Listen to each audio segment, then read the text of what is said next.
Ayan po mga kaagri, no, yung ating alagang rooster na cobra. Yan po ay pinaliguan ko, no. Bakit nga ba kailangan paliguan yung ating mga alagang manok? Gawa nga po ng ito po mga manok na ito, kapag po pa bago-bago ang climate change po na uulan na araw, panigurado po na sisipunin po sila at ang kanilang katawan iinit. Minsan po yung kadahilanan ng pagiging pagtatanggal po nila ng mga balahibo or pagkakasipon or sakit o pagiging matamlay. Kaya nga po ito, ang pagpapaligo po sa ating mga alagang manok ay isa lamang po ito sa way para matanggal kanilang stress, kanilang init sa katawan, no? Para yung hindi po sila mag-focus sa kanilang nararamdaman.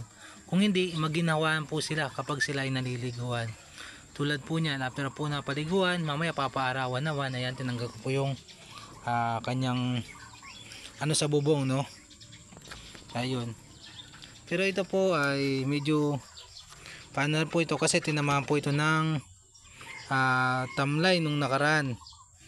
Pero yan, nakikita nyo na po ngayon, okay na rin kasi yung tubig po niya ay linagyan ko rin ng molasses at pinapakain ko po siya ng dahon ng sili at bunga ng sili.